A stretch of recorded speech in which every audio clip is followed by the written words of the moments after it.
Committee नाकाम हो चुकी है। 23 बैंक अकाउंट में से एक बैंक स्टेटमेंट भी जाहिर नहीं की गई, हमें नहीं दिखाई गई। सबूत मौजूद है, आपने क्या तहकीकात की? कोई तहकीकात नहीं हुई। ये जो स्क्रूटनी हो रही है ये बिल्कुल शफाफ नहीं है कि एक सियासी जमात जो हुक्मरान जमात है उसके इतने बड़े पैमाने पे गैर कानूनी फंडिंग हुई है। इसमें क्या बात है खुफिया रखने की? इसमें क्यों छुपाया जा रहा है? कमेटी ने तर्ज अमल जो अपनाया, ट्रांसपेरेंसी की धज्जियां उड़ाई गई है। कमेटी नाकाम हो चुकी है, कमेटी तहकीकात नहीं कर रही, कमेटी शफाफ अंदाज में अपनी स्क्रूटनी नहीं कर रही। अस्सलाम वालेकुम नाज़रीन, टू द पॉइंट के साथ मैं हूं मंसूर अली खान। प्रोग्राम में आपको खुशामदीद कहेंगे। नाज़रीन, पाकिस्तान की सियासत में नया मोड़ आ चुका है। अब सियासी जंग के फैसले कानूनी महाज पर होंगे। एहतसाब और इंसाफ के इदारे मुल्की सियासत के मुस्तकबिल का फैसला करेंगे। हुक्मरान जमात हो, वजीर आजम हो या हिज़्ब इख्तिलाफ की क़यादत, सभी अदालत की तरफ नजरें जमाए बैठे हैं। आज एक ही दिन में अहम तरीन शख्सियात के खिलाफ 5 बड़े मुकदमात में अहम पेशरफ्त हुई। पहला मुकदमा, वजीर आजम इमरान खान और उनकी जमात के खिलाफ फॉरेन फंडिंग केस को मदर ऑफ ऑल NRO कहा जा रहा है। इस केस को तारीख का सबसे बड़ा स्कैंडल करार दिया जा रहा है। 6 साल में 70 से ज्यादा समातों में पाकिस्तान तहरीक इंसाफ पर तलाशी में ताखीरी हरबे इस्तेमाल करने का इल्जाम है। आज एक बार फिर इस केस में शफाफियत पर बड़ा सवाल उठ चुका है। हुकूमत के खिलाफ दरख्वास्त गुजार अकबर एस बाबर के एतराजात पर स्क्रूटनी कमेटी ने काम करने से इनकार कर दिया। इस मुकदमे के फरीक अब इलेक्शन कमीशन से मुतालबा कर रहे हैं कि फॉरेन फंडिंग केस की ओपन समात होनी चाहिए और मुकदमे की कार्रवाई को बराह रास्त नशर किया जाए ताकि दूध का दूध और पानी का पानी हो जाए। दूसरा मुकदमा, हुकूमती इत्तेहादी जमात काफ लीग की सियासी क़यादत चौधरी बिरादरान के खिलाफ लाहौर हाईकोर्ट में आज नैब ने अरबों रुपए की करप्शन, मनी लॉन्ड्रिंग और नाजायज असासाजात के 20 साल पुराने केसेस को बंद कर दिया।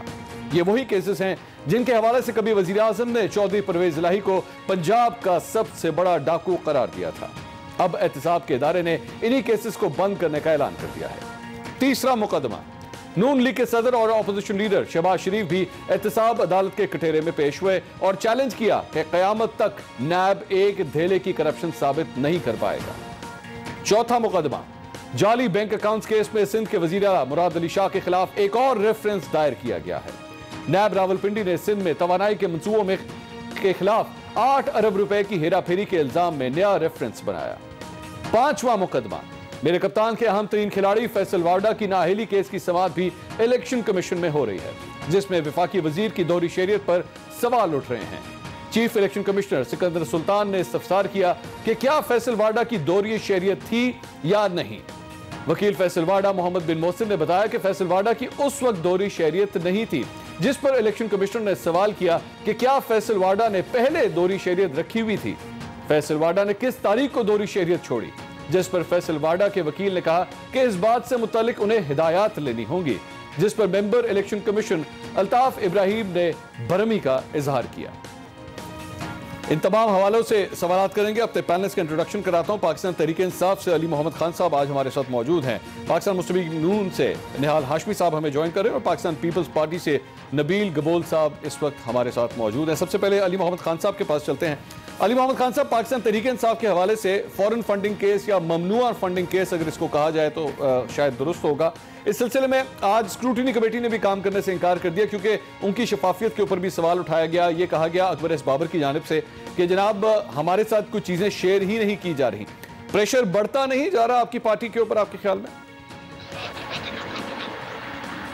बिस्मिल्लाहिर्रहमानिर्रहीम, अल्लाहुम्मा सल्लि व सल्लिम व बारिक अला सय्यिदिना मोहम्मद। बहुत शुक्रिया मंसूर भाई।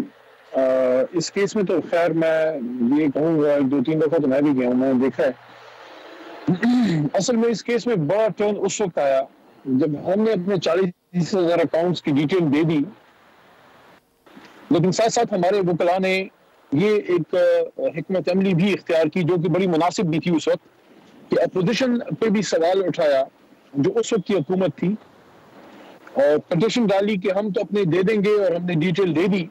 स्क्रूटनी आपका काम है, अब आप करते रहें, डिटेल हमने दे दी है, लेकिन साथ साथ जरा मेहरबानी फरमा के 4 बार हुकूमत करने वाली जमात पाकिस्तान पीपल्स पार्टी और 3 बार हुकूमत करने वाली जमात मुस्लिम लीग नून और हर हुकूमत में जो है सालन की तरह फिट होने वाले मौलाना फजल रहमान साहब जो हर एक के साथ फिट हैं, जरा मेहरबानी फरमा के उनकी भी आप इन्वेस्टिगेशन करें कि ये इनको जो इन पे मनोसलवा उतरता है ये किधर से उतरता है। तो वहां उनकी फिर वो कहते हैं लेने के देने पड़ गए, तभी तो कल उन्होंने यादाश्त भी जमा कराना जो है उनकी यादाश्त से गायब कि ये भी जरा अपने अकाउंट्स की डी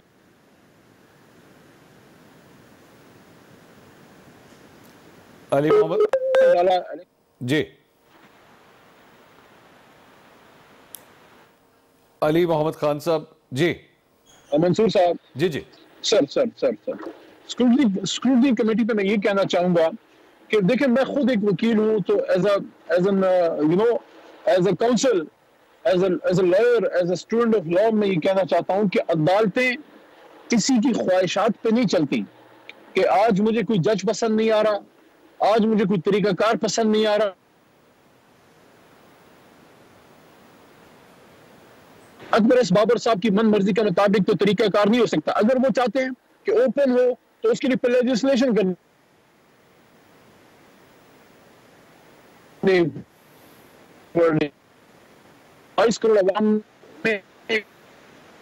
अली मोहम्मद खान साहब से हम दोबारा राब्ता करने तो नहीं है।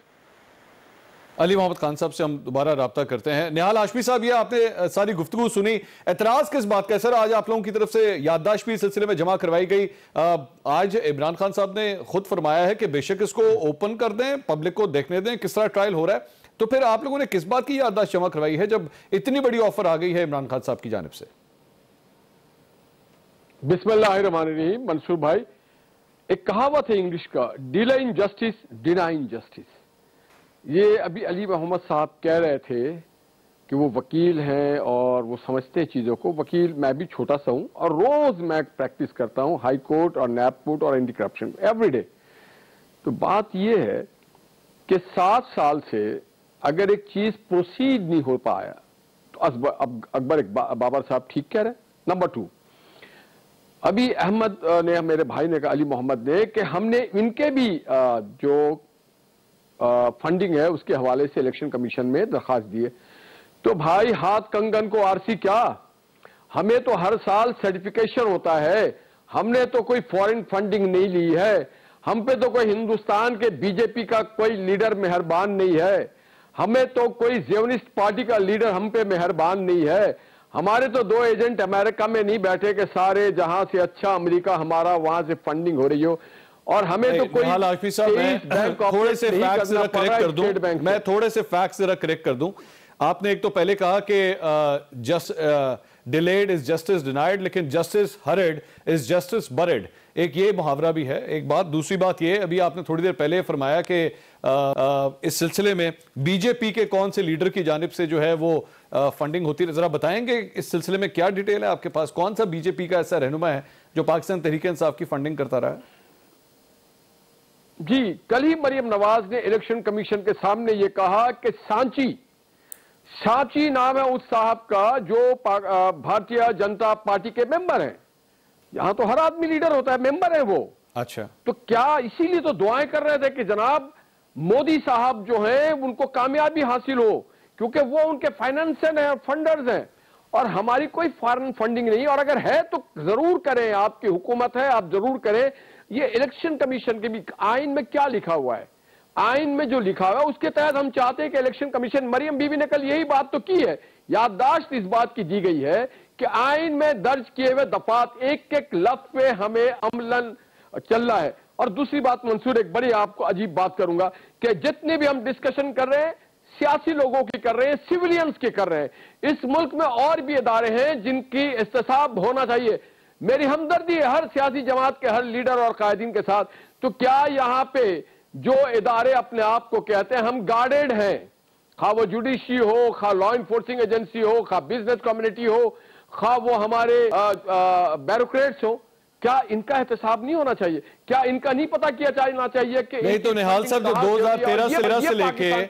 2013 से लेके जब 18 तक आपकी हुकूमत थी तो आप करते, आपको किसी ने मना किया था? जी, हमने तो करने की कोशिश की थी, तभी तो हमारे खिलाफ ये तूफान खड़ा हुआ।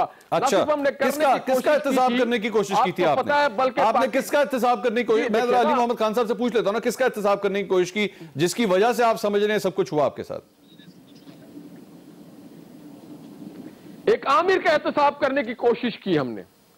हमने पब्लिक अकाउंट्स कमेटी में वो सारे नुक्ते उठा के लाया, हमने आर्टिकल 6 को इन्वोक करने की कोशिश की, हमने सीपैक ला करके पाकिस्तान को खुशहाल करने की कोशिश की, हमने इलेक्शन कमीशन पे ये दरखास्त की कि जनाब पीटीआई की फॉरेन फंडिंग केस जो है इसके तेजी से आगे बढ़ाया जाए ताकि लोगों को और अगर ये मैं समझ गया आपका पॉइंट आ गया सर, तो हम उसके मैं आपका पॉइंट आ गया। अली मोहम्मद खान साहब, ये बेसिकली एलिगेशन इस बात का ये है कि और वो सियासी जमातों से एक्चुअली हमदर्दी का इजहार कर रहे हैं कि सियासी जमातों के हवाले से तो ये कहा गया, आज भी आया है कि जनाब सारे अपने अकाउंट जो है उसकी डिटेल्स बताएं, लेकिन बाकी जगहों के ऊपर बाकी इदारों की जानिब जो है वो आप लोगों की तरफ से एहतसाब नहीं होता। क्या कहेंगे इस पर?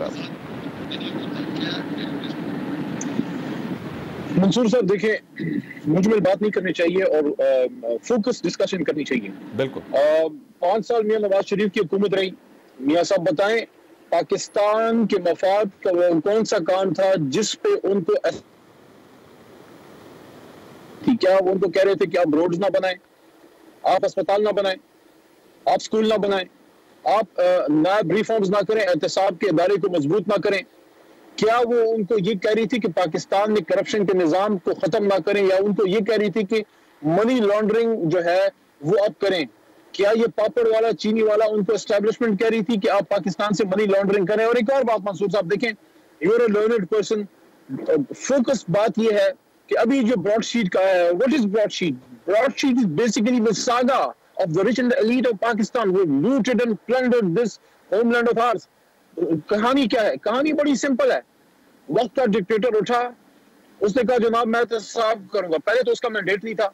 मैं ये बरमला कह रहा हूँ। दूसरी बात कि मुशर्रफ साहब को कोई मैंडेट नहीं था कि उस वक्त के इलेक्टेड वजीर आजम नवाज शरीफ को वो घर भेजता, लेकिन एक वाकया हुआ, उसने एहतसाब का डोल डाला, उसने एहतसाब के लिए ब्रॉडशीट और इस तरह की और लोगों को कहा कि आप इन्वेस्टिगेट करो। ये जो सियासी मुखालिफिन है या उस वक्त के जो एक्स वज़ीर आज़म या आसिफ जरदारी, इनका आप इन्वेस्टिगेट करके बताएं कितना कोई खाचा लगाया उन्होंने इन्वेस्टिगेट करके दे दिया। ये हुआ था कि 100 में से 20 रुपए आपको मिलेंगे अगर आप मालूम करेंगे। बाद में वो रल मिल गए, जरदारी साहब से, मियां साहब से रल मिल गए, एनआरओ हो गया। उन्होंने कहा जनाब वाला ये तो मजे करेंगे। वो मखबरों ने कहा, ब्रॉडशीट वालों ने कहा कि भाई आप रल मिल जाएं, आप माफ करें, एनआरओ करें, बाहर में जाए, आप सब लोग हमें हमारा हिस्सा तो दें। अब इन्होंने नुकसान ये पहुंचाया कि एक तो उनको वो पैसा देना पड़ा इन लोगों को, क्योंकि हुकूमत पाकिस्तान ने मुआहदा किया था, और दूसरा जो असल कहानी थी जो 800 मिलियन का, तो वो जज कहता है जो आर्बिट्रेशन वाला है कि 100 मिलियन के तो मेरे सामने ये सबूत मौजूद है, बाकी कहानी 800 मिलियन तक जाती है। 800 million dollar Mansoor Khan, 800 million dollar, 800 रुपए नहीं, 8 लाख नहीं, 8 करोड़, 8 अरब नहीं, 800 मिलियन डॉलर का खांचा। तो आप मुझे ये बताएं, एक तो एनआरओ करके वो पैसा सारा माफ कराया, और उसके बाद यही लोग थे, यही पीपल्स पार्टी वाले भी थे, नबील साहब इस वक्त तशरीफ फरमा है। क्या जरदारी साहब मुकर नहीं गए थे सरे बैंक से, सरे महल से? क्या स्विस अकाउंट्स पे खत ना लिखने की वजह से एक वज़ीर आज़म को घर नहीं भेजा कि खत नहीं लिखेंगे, क्योंकि अगर खत लिखते तो उन पे स्विस अकाउंट्स खुल जाते, केस खुल जाता। लेकिन जब सबसे इनकार किया, जैसी एनआरओ मिला मुशर्रफ का, सब पे क्लेम डाल दिया कि सरे महल में भी मुझे हिस्सा दो, स्विस अकाउंट्स के पैसे भी मुझे वापस दो। तो ये है सारी कहानी मेरे भाई। इनको जो है, ये वो लोग हैं जिनको वो क्या कहते हैं, हमारे पश्तो में कहते हैं कि जब ईद गुजर जाए ना तो मेहंदी को फिर दीवार पे तापो, हाथों पे नहीं। तो ये अब इनको जो है वो मुक्का वो याद आ रहा है जो लड़ाई के बाद अब इनको याद आ रहा है। आप जब हुकूमत में थे, आप एहतसाब को ठीक करते, क्यों नहीं किया आपने एहतसाब को ठीक? क्यों नहीं किया आपने इदारों को ठीक? आप तो खुद लूटिंग एंड प्लंडरिंग में लगे हुए थे। ठीक, मैं सवाल करता हूं सर इसके ऊपर। नाज़रीन, नबील गबोल साहब ने हमारे साथ प्रोग्राम के हवाले से कमिट किया था और उनसे ये सारे सख्त सवाल हमने करने भी थे, लेकिन इस वक्त वो अपना फोन ही नहीं उठा रहे। तो अगर पाकिस्तान पीपल्स पार्टी के कोई रहनुमा और उनका मीडिया सेल इस वक्त हमारी गुफ्तगू सुन रहा है तो नबील गबोल साहब से जरा राब्ता कर लीजिए ताकि वो प्रोग्राम में ज्वाइन कर सके। निहाल हाशमी साहब, सवाल आपसे यही किया गया है कि जनाब आप लोगों ने उस वक्त करना था ना, ये सारे इदारे ठीक करने थे, सिस्टम ऑटोमेटिकली चलता, आज आप लोगों को किसी किस्म की कोई परेशानी ना होती। मेरे भाई अली मोहम्मद बहुत अच्छी बातें कर रहे हैं, एहतसाब भी वो पक्का करना चाहते हैं, मगर ये भूल गए कि केपी में जो एहतसाब का इदारा था उसे इन्होंने बंद कर दिया था, और जनरल हामिद साहब ने कहा था कि ये जो इनकी सूबाई पीटीआई की हुकूमत है ये करप्शन में पूरी डूबी हुई है, और आज तक इनका जो एहतसाब का ऑफिस था, जो इदारा था, वो खुल नहीं सका। पकड़ लेते पूरी मैं बीच में, आपकी 5 साल हुकूमत रही, मैंने बीच में नहीं बोला ना भाई, आप सुन तो लेना मेरे भाई। और आपने कहा हम क्या करते रहे, तो हम पाकिस्तान में जितने आज स्कूल, कॉलेज, यूनिवर्सिटीज, हॉस्पिटल, ये जो पंजाब लीवर ट्रांसप्लांट और जितनी है, ये सब नवाज शरीफ और शहबाज शरीफ ने बनाए। हम क्या करते रहे, हम $60 बिलियन लाते रहे। और आप क्या करते रहे, आपने कहा हुंडी करो, हुंडी। आपने पाकिस्तानी कौम को मनी लॉन्ड्रिंग सिखाया। आपने ओवरसीज पाकिस्तानी को कहा पाकिस्तान पैसा ना भेजना, हुंडी से भेजना, पाकिस्तान में टैक्स ना जमा करना। आपने जो सबक पढ़ाया था, वो जो करप्ट लोग थे उन्होंने सही पढ़ लिया, और उन करप्ट लोगों ने आज पाकिस्तान की का बेड़ा गर्क कर दिया। आप थे उसके उस्ताद, आप थे उसके मौजिद। इमरान खान साहब कंटेनर पे चीख चीख के कहते थे कि कोई चाइनीज प्रेसिडेंट नहीं आ रहा है, चीख चीख के कहते थे कि पाकिस्तान में सरमाया ना लगाना, चीख चीख के कहते थे बैंकिंग जरिए से पैसा नहीं भेजना, चीख चीख के कहते थे हुंडी से पैसा भेजना, मनी लॉन्ड्रिंग करना, टैक्स ना देना, चीख चीख के कहते थे चोर होता है। अली मोहम्मद खान साहब, मैं सुन लूं सर, अली मोहम्मद खान साहब कुछ कहना चाह रहे हैं। करप्शन अगर हो तो वजीर आजम चोर होता है। मैं अली मोहम्मद जवाब दे, निहाल साहब, जरा अली मोहम्मद खान साहब कुछ कहना चाह, जी अली भाई बात कीजिए आप। मैं ये कह रहा हूँ कि निहाल साहब चीख चीख के बोलते थे तो सेनेट से भी गए, अब इतना चीख रहे हैं, मेरे हाथ से मेरा जो है वो कैमरा ही सारा गिर गया क्योंकि मैं सफर में हूँ। तो देखिए वो चीख चीख के बोलने से मसले थोड़ी हल होते हैं। मेरा बड़ा भाई है, मैं ये कह रहा हूँ देखें फोकस डिस्कशन करें। मैं एक्सेप्ट करता हूं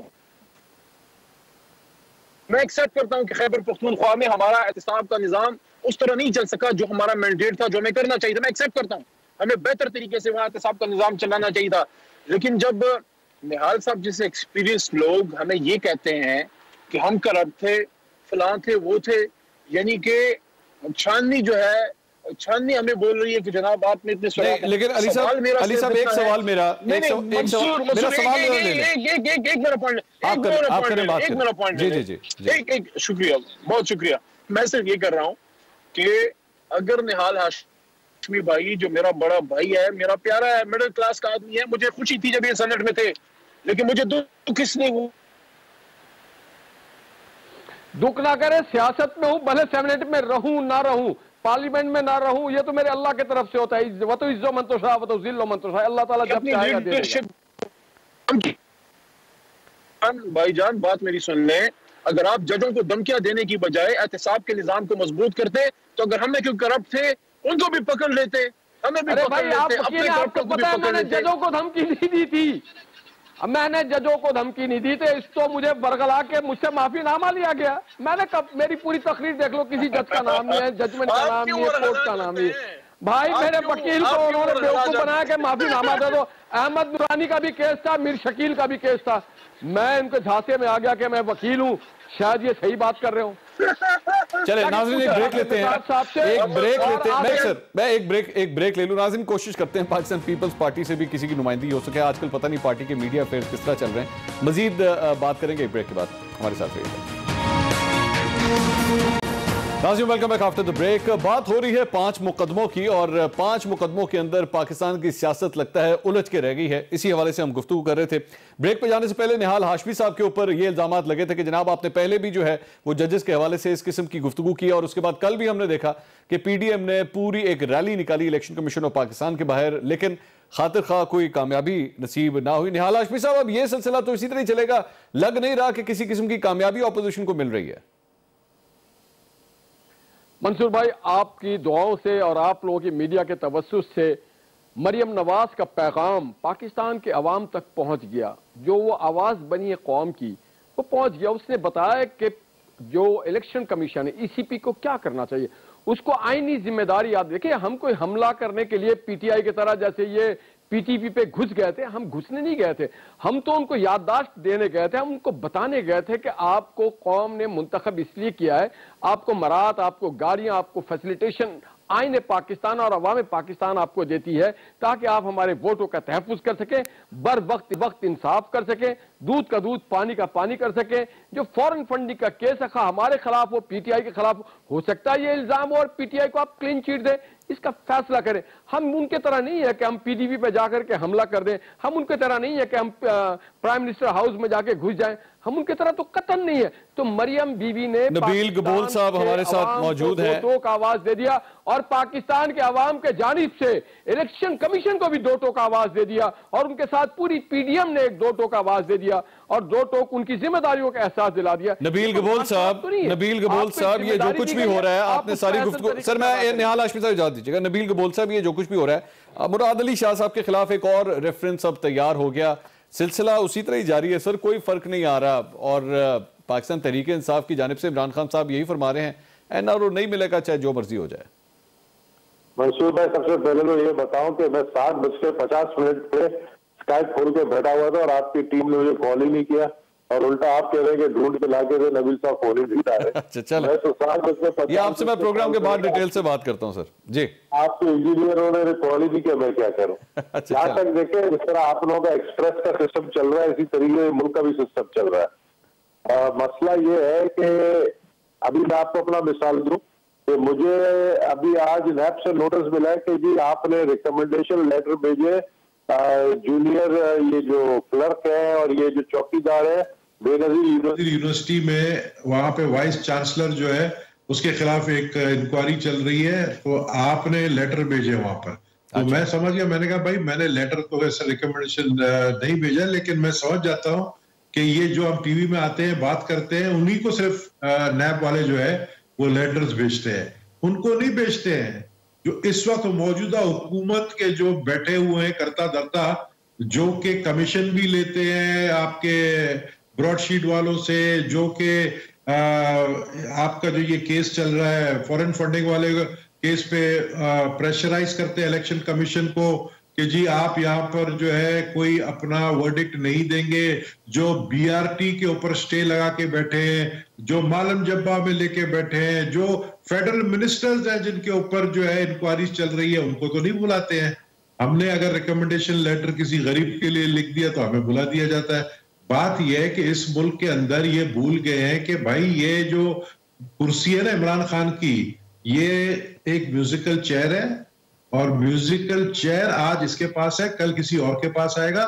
हम लोग तो देखे बाय डिफॉल्ट बर्दाश्त करते हैं, जेल भी कोड़े भी हमने खाए भी है, जेल भी हमने जो है कितने कितने साल हम गए जेल में, हमारे लिए बड़ी बात नहीं है। उनका क्या होगा जो दीवार पलांच के भागने वालों में से शामिल शुमार होते हैं, ठीक, वो जो जिनको आदत है वो इतने लंबे जंप मारते हैं, एथलीट्स हैं, उनका क्या होगा। तो मैं ये कह रहा हूं कि ये नैब का बुलवावा, ये जो Murad Ali Shah sitting chief minister है उसको बुलाना और उसके ऊपर एक रेफरेंस दाखिल करना और उसको मुल्जिम जाहिर कर दिया, एक सिटिंग चीफ मिनिस्टर को मुल्जिम जाहिर कर दिया।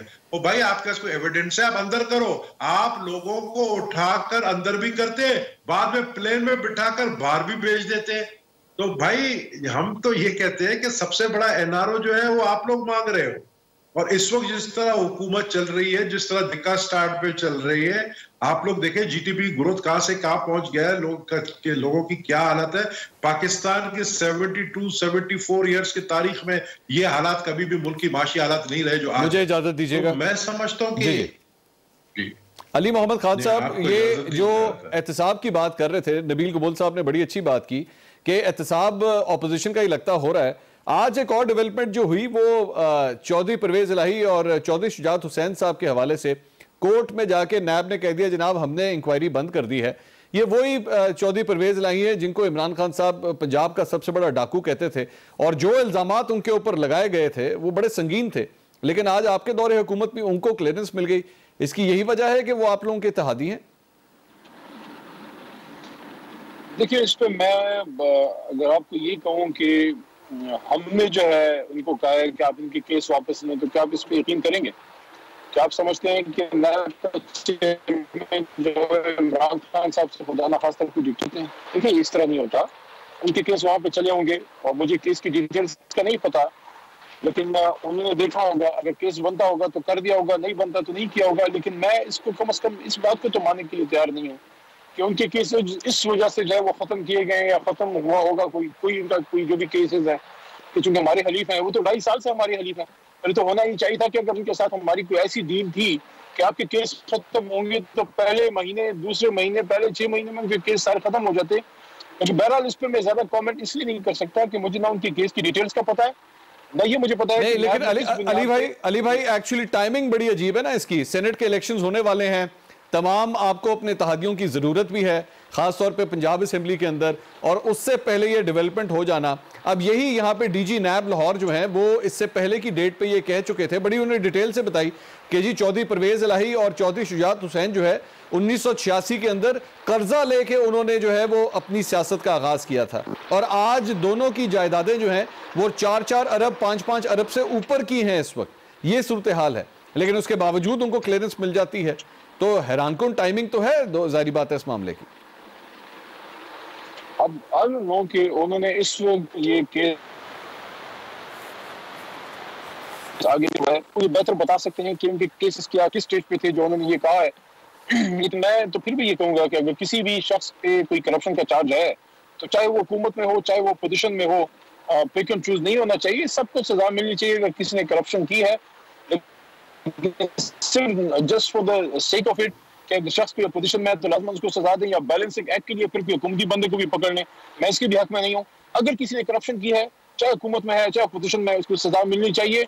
जहाँ तक आपने सवाल किया दोबारा उसकी तरफ आता हूँ, मैं भी समझता हूँ कि बेहतर तो ये होगा कि इस पर नायब जो है वो नुमाइंदा उसका रिस्पॉन्ड करे, या क्यू लीग से कोई ऑनरेबल मेंबर इस पर रिस्पॉन्स दे, क्योंकि केस की डिटेल का उनको पता होगा। ठीक है नाज़रीन, एक ब्रेक के बाद इमरान खान साहब ने आज बड़ी एक इंपॉर्टेंट बात की है। फरमा रहे हैं कि पाकिस्तान में इनकलाब आ चुका है, बल्कि इनकलाब की शुरुआत हो चुकी है। ये कैसा इनकलाब है, मजीद बात करेंगे ब्रेक के बाद, हमारे साथ रहिएगा। नाज़रीन welcome back after the break. Imran Khan साहब फरमाते हैं कि पाकिस्तान के अंदर एक इनकलाब की शुरुआत हो चुकी है। क्या कहा उन्होंने, सुनिएगा जरा।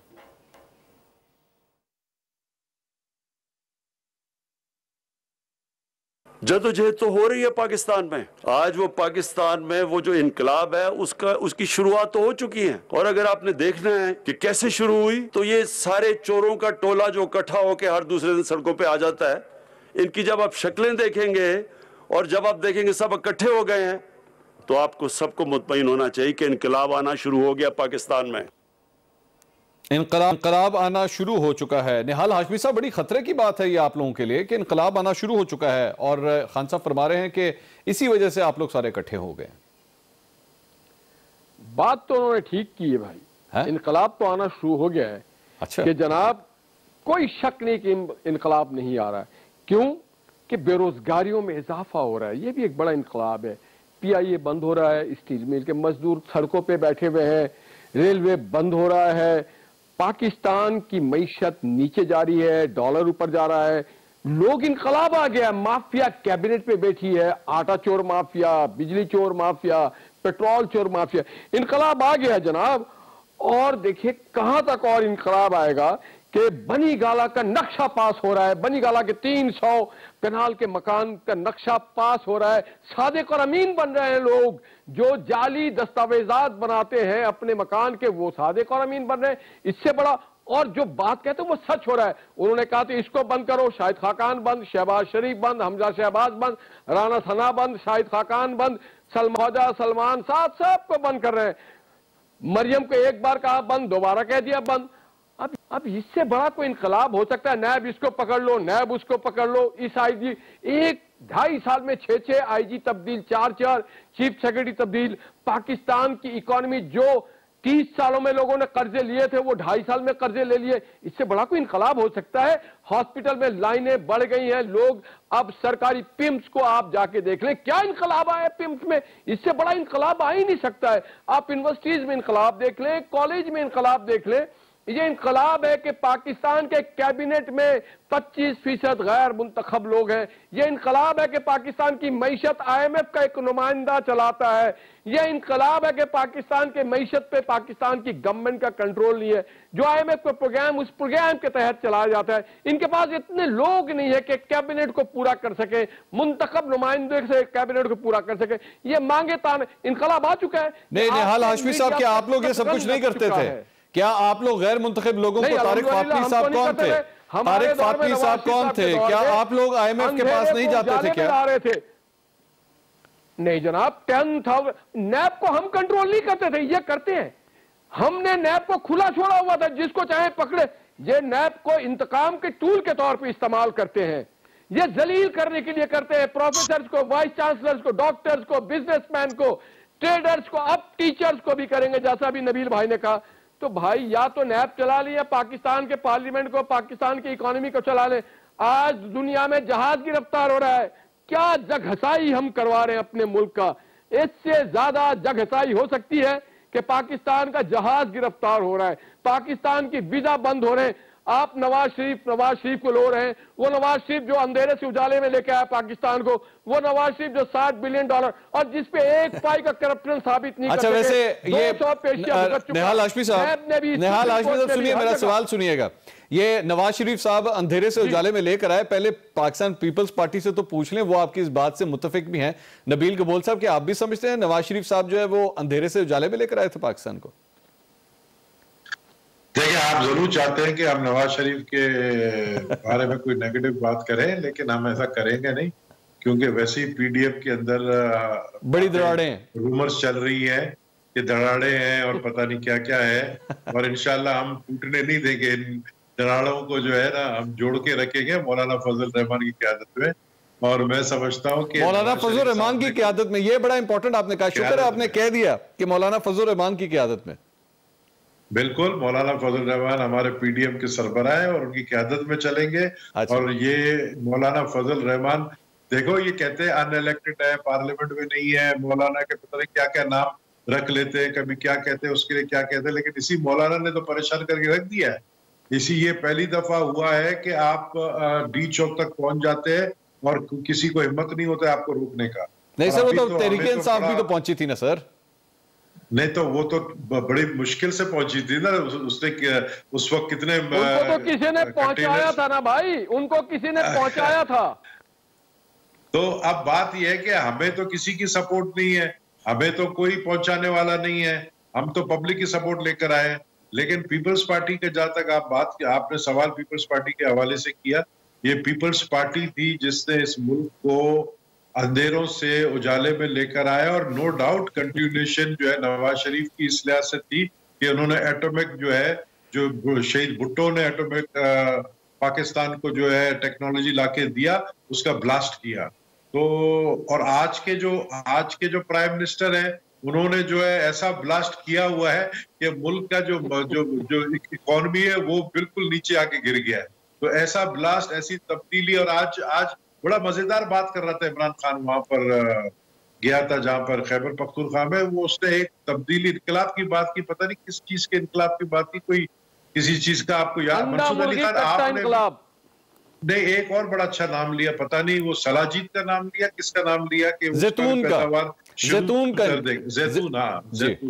जैतून तो वो कहता है जैतून का इनकलाब आएगा। तो भाई जैतून का इनकलाब लेकर आए, लेकिन बात यह है कि मुल्क के अंदर जो इस वक्त हालात है, और खासकर मेरे को आपसे गिला है मंसूर अली खान साहब, आप थोड़ा वेट भी गेन कर रहे हो, लेकिन साथ साथ आपने एक और चीज छोड़ दी है जिससे आप बहुत पॉपुलर हो गए थे। वो क्या था? मेरा कैप्टन, वो जो कप्तान जो आप बोलते थे, वो करना छोड़ दिया आपने। ये क्यों करना छोड़ दिया मुझे समझ नहीं आ रहा। वो बड़ा आपका हिट चला था और मैं बड़े शौक से देखता था। अच्छा चले नाज़रीन, मैं एक ब्रेक ले लूं। मैं ब्रेक के अंदर, वैसे ऐसी बात नहीं है, वो सिलसिला अब भी जारी है। मैं किसी के दबाव की वजह से, किसी के कहने की वजह से कभी भी अपनी एडिटोरियल लाइंस को चेंज नहीं करता। मजीद बात करते हैं ब्रेक के बाद हमारे साथ। नाज़रीन, welcome back after the break. बात हो रही थी इनकलाब की, इसी सिलसिले में गुफ्तगू का सिलसिला जारी था। मेरे कप्तान के हवाले से भी गुफ्तगू हुई तो मैं नबील कबूल साहब को यही अर्ज़ कर रहा था कि किसी किस्म की कोई तब्दीली नहीं आई। बल्कि इस सिलसिले में तो नबील कबूल साहब, मुझे कप्तान की तरफ से इजाजत है, अगर आपने वो इंटरव्यू ना देखा हो, मैंने इंटरव्यू के अंदर खास तौर पे इमरान खान साहब से पूछा था कि आपको कोई बुरा तो नहीं लगता, तो उन्होंने कहा बिल्कुल नहीं बुरा लगता, तो ये सिलसिला नहीं रुक सकता चाहे जो मर्जी हो जाए, और उसमें कभी भी उनका मकसद उनकी तज़हीक करना तो था नहीं, तो इसलिए आपका ये गिला जायज नहीं है। अच्छा, मैंने बहुत दिनों से नहीं देखा है। अच्छा। और मुझे पता नहीं कि यूट्यूब में आप बहुत आते थे, आजकल यूट्यूब में नजर नहीं आते, ट्विटर पे नजर नहीं आते हैं, थोड़ा आप परेशान नजर आते। अच्छा, कोई बात नहीं, हम आपके साथ हैं। अच्छा चले, बस आपकी सपोर्ट बस चाहिए। अच्छा अली मोहम्मद खान साहब, ये जो साथ है सर, बहुत शुक्रिया आपका। अली मोहम्मद खान साहब, ये सारी सर जो गुफ्तगू हो रही है, आपके ख्याल में जो भी पीडीएम का मामला था अब ये खत्म हो चुका है? क्योंकि पीडीएम अभी भी लगती है काफी, उन्होंने कहा कि जनाब आप देखें हमारा प्रेशर कितना था कि हम लोग जो है हम लोग डी चौक तक आ गए, रेड जोन तक आ गए, ना हमें किसी की मदद की जरूरत पड़ी, ना हमें कोई जोर जबरदस्ती की, और ना हमारे रास्ते रोके गए। वो तो इस बात पर कॉन्फिडेंट हो रहे हैं कि जनाब देखें हम कैसे पहुंचे हैं वहां तक। मंसूर भाई, पहले मैं एक बात पे अपना राय देना चाहूंगा। जो इमरान खान साहब ने एक बात की ना कि इनकलाब की इब्तिदा, प्लीज इस नुक्ते को देखिए, जितना मैं समझाऊं वो शायद इस तरफ इशारा करना, इनकलाब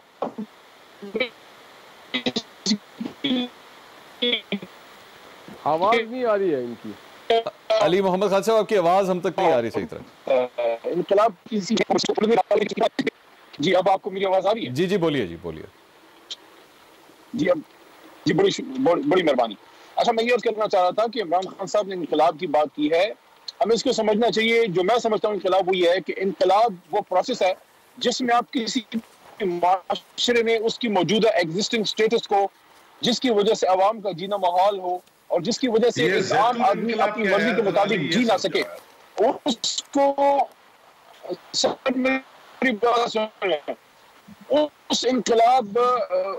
उस इनकलाब के जरिए स्टेटस को जो है वो डिसमेंटल होता है, स्टेटस को खत्म होता है। और जब स्टेटस को खत्म होता है तो स्टेटस को, इस वक्त आप देख रहे हैं कि पाकिस्तान का स्टेटस को एक प्लेटफॉर्म पे एक स्टेट पे आ चुका है। नॉट जस्ट जमातें जो आपस में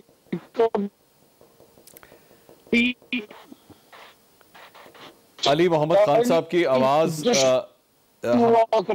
मंसूर भाई जी, निहाल साहब आप बात कीजिए, वो हम सुन नहीं पा रहे उनको सही तरह। जी निहाल साहब, देखिए, एक तो कश्मीर का भी इनकलाब हमने देख लिया, और दूसरा इनकलाब कल इन्होंने देखा, अमीर पीडीएम मौलाना हजरत मौलाना फजलुर रहमान से ये बड़े डरे हुए, ये भी एक बड़ा इनकलाब है।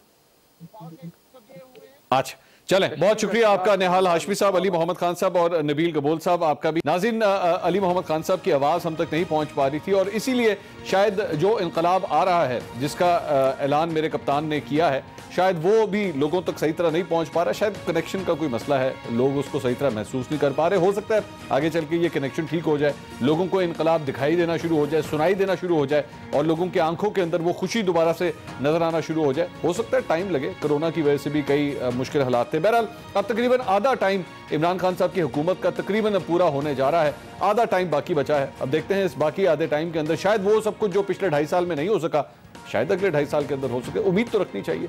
अगले हफ्ते दोबारा मुलाकात होगी। अल्लाह हाफिज़।